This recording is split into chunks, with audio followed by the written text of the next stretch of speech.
Oi, eu sou a Sofia e eu tô aqui para apresentar para vocês o novo módulo do Telecurso 2000 Profissionalizante. É Metrologia, que é a ciência das medidas e das medições. Nesse módulo, você vai entender a importância das medidas para a mecânica. E aqui no meu laboratório, eu vou ter a ajuda do Caio, que é o estagiário que vocês já conhecem. É isso aí. Vim fazer um estágio aqui com a Sofia, que é uma ótima técnica em metrologia. E a metrologia é muito importante para a mecânica, porque ela garante o processo de fabricação, cuida dos instrumentos e ela indica os métodos de medição. Nossa, Sofia, eu achei que isso aí fosse mais simples. Tudo isso é para buscar qualidade e garantir uma intercambiabilidade de peças. E peraí, agora eu não entendi nada. Explica isso aí direito, vai. É o seguinte, imagina um carro importado rodando no Brasil e que de repente ele precise de um pistão novo. Se as medidas do pistão fabricado no Brasil não estiverem corretas, ou o pistão não entra no cilindro estrangeiro... Ou então fica folgado, prejudicando o bom funcionamento do motor, não é isso? Exatamente. A metrologia existe para garantir que o pistão fabricado aqui possa substituir o original e trabalhar perfeitamente ajustado ao cilindro produzido no país de origem. E para que essa qualidade seja atingida, é necessário o uso de instrumentos de medidas. Esse é o tema do nosso módulo. Na teleaula de hoje, você vai saber como se desenvolveu a necessidade de medir com maior exatidão e ainda vai ver como se deu o surgimento do sistema métrico. E se você também quer qualidade na medida exata, então fique ligado, porque a nossa primeira teleaula de metrologia já está começando. Vamos lá. Por favor, vocês poderiam medir o comprimento dessa caixa de fósforo usando o dedo polegar? Vai lá, garotão. Quanto dá? Deu mais que 2 polegares. Muito bem, o senhor agora. Não, deu 2 polegares. E agora vamos medir o comprimento daquele carro usando o palmo. Vamos lá? Vamos lá. Vamos ver o que vai dar? Vai, garotão, você primeiro.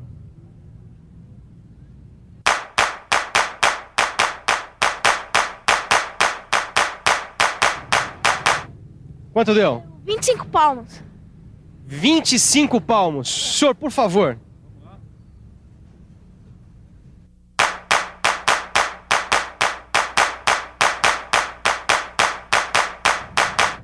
E aí, senhor, quanto deu? Deu 18 palmos. 18 palmos. Agora, para terminar, vamos medir aquela calçada ali com os pés. Vamos lá.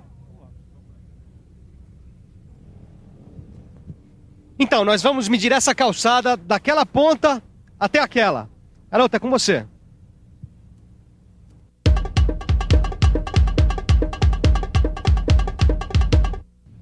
E aí, quanto deu? 25. 25 pés. Senhor, por favor.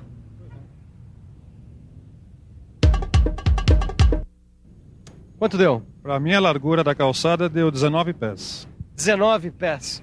Como você está vendo, medir desse jeito não é prático, nem tão pouco preciso. Só que era assim que o homem fazia até há bem pouco tempo atrás. Ele usava o próprio corpo humano como padrão. Foi assim que surgiram a polegada, o palmo, o pé, a jarda, a braça e o passo. Polegada, palmo, o nosso pé, jarda, essa é a braça e o passo. Tá aí. Gostei, Silvano. Olha só, Tito.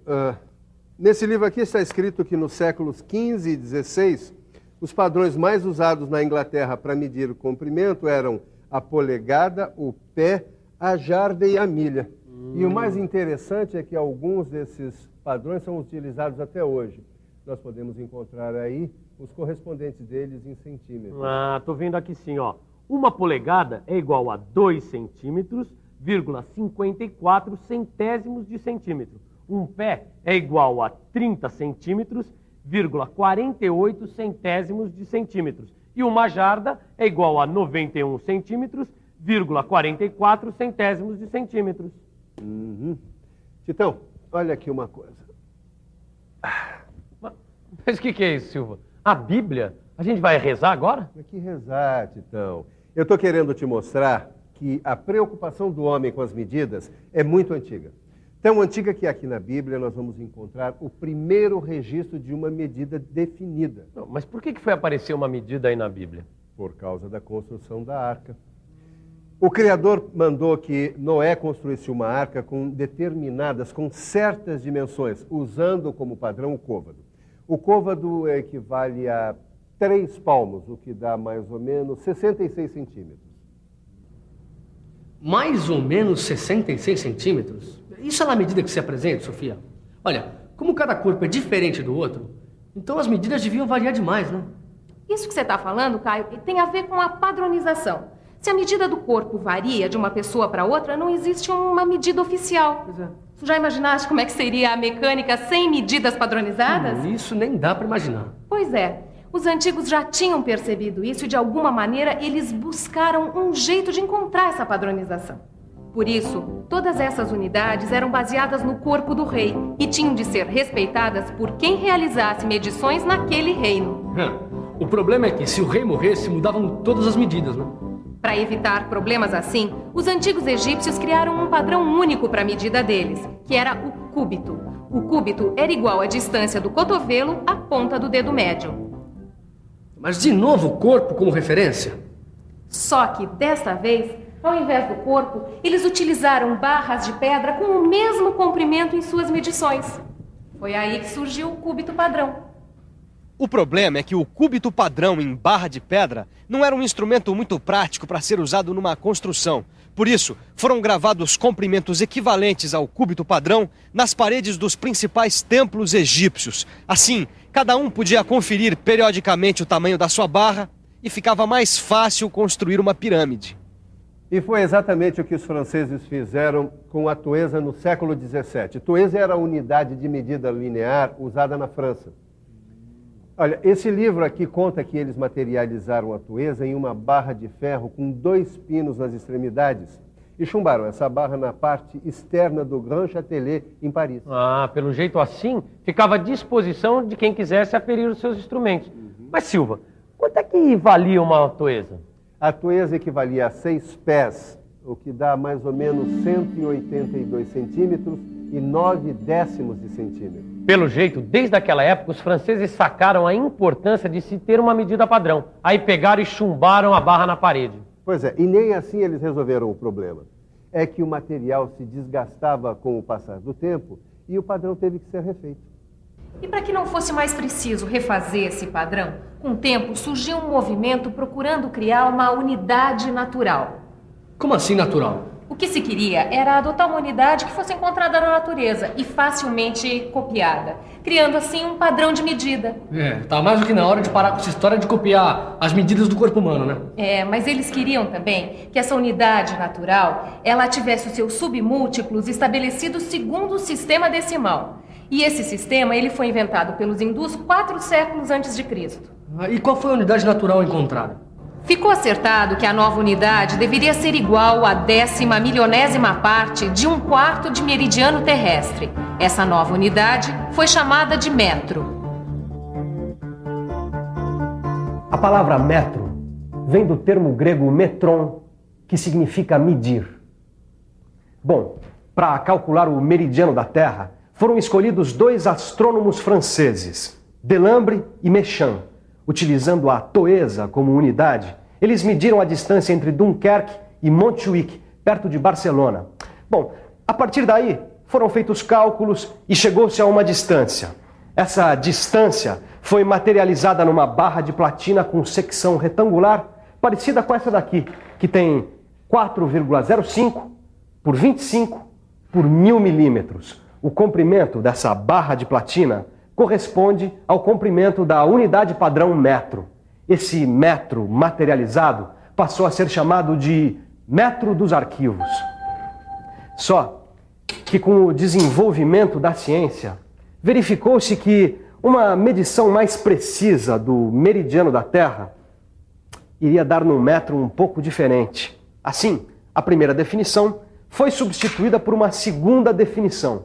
De acordo com essa nova definição, o metro é a distância entre as 2 extremidades da barra de platina depositada sobre os seus pontos de mínima flexão a uma temperatura de 0 graus Celsius. Naquela época, escolheu-se essa temperatura porque ela era mais fácil de ser alcançada pelo derretimento do gelo. Só que essa segunda definição do metro também não foi a definitiva. Como o avanço científico provocou exigências tecnológicas maiores, logo viram que o metro dos arquivos apresentava alguns inconvenientes. Que tipo de inconveniente, Silva? Eu li outro dia que o paralelismo das faces não era perfeito. E, além disso, o material era relativamente mole, poderia se desgastar. E a barra também não era rígida o bastante. E aí, o que fizeram para resolver isso? Bom, para aperfeiçoar o sistema, eles fizeram um outro padrão que recebeu seção transversal em X para ter maior estabilidade. Uma adição de 10% de irídio para tornar seu material mais durável. E também 2 traços em seu plano neutro para tornar a medida mais perfeita. Olha aqui, Silva. Aqui tem a terceira definição de metro, que é de 1889. Está escrito assim. O metro é a distância entre os eixos de 2 traços principais marcados na superfície neutra do padrão internacional depositado no Bureau International de Poids et Mesures, na temperatura de 0 graus Celsius e sob uma pressão atmosférica de 760 milímetros de mercúrio e apoiado sobre os seus pontos de mínima flexão. Ufa! Como você viu, Titão, naquela época a temperatura de 0 graus Celsius continuava servindo para definir o padrão de metro. Bom, e hoje em dia, essa temperatura continua servindo como referência? Hoje em dia, a temperatura de referência para calibração de instrumentos é de 20 graus Celsius. É nessa temperatura que o metro utilizado em laboratório de metrologia, ele tem o mesmo comprimento do padrão encontrado em Sèvres, na temperatura de 0 graus Celsius. E como o 0 grau continua servindo como referência, então parece que finalmente chegaram a uma definição de metro, né? Não é bem assim, Caio. A partir de 1889 ocorreram outras modificações. Hoje o padrão em vigor no Brasil, ele é recomendado pelo Inmetro e é baseado na velocidade da luz. Na velocidade da luz? Nossa! Mas vem cá, o que é Inmetro, hein? Inmetro é o Instituto Nacional de Metrologia, Normalização e Qualidade Industrial. Ele é um órgão muito importante para a mecânica. E adotou o metro como sendo o comprimento do trajeto percorrido pela luz no vácuo, durante o intervalo de tempo de 1, dividido por 299.792.458 avos do segundo.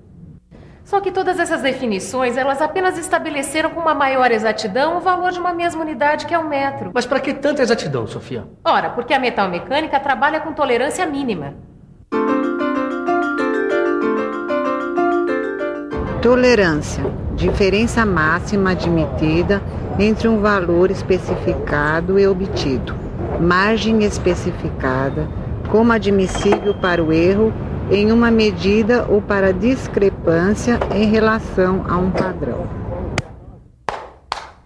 Para o pedreiro que construiu esse prédio, essa margem especificada como admissível, ou seja, a tolerância, pode se dar em centímetro. Já o marceneiro, que fez esse móvel, trabalha com uma tolerância em milímetro, que é 10 vezes menor que o centímetro. Agora, para o profissional de metalmecânica, essa tolerância tem que se dar em micron, que é 1000 vezes menor que o milímetro. Essa relação entre essas e outras unidades derivadas do metro, você encontra descrita no seu livro de estudo. A correta medição em todo o processo de fabricação é fundamental para se conseguir qualidade. E para que a medição seja de fato correta, é importante que um instrumento de medir esteja calibrado. Agora, tão importante quanto calibrar os seus instrumentos é revisar tudo que a gente aprendeu até agora. Vamos lá? E atenção, se liga aí que é hora da revisão. Nesta primeira teleaula do módulo de metrologia, você aprendeu que antigamente as medidas se baseavam no corpo humano e que mais tarde foi adotada uma unidade natural que podia ser facilmente copiada. Essa unidade foi chamada de metro e recebeu diversas definições, como você pôde acompanhar. Na próxima teleaula, você já vai aprender a usar os instrumentos básicos da metrologia.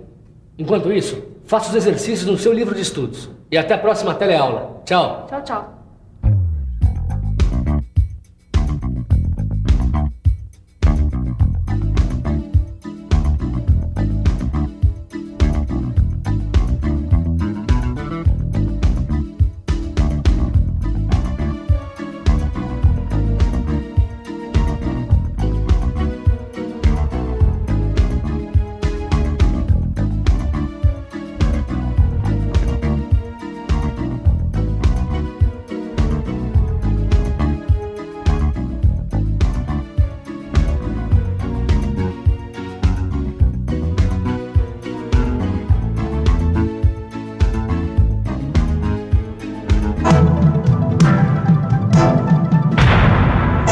Telecurso 2000, um programa de educação do Sistema Fiesp e da Fundação Roberto Marinho.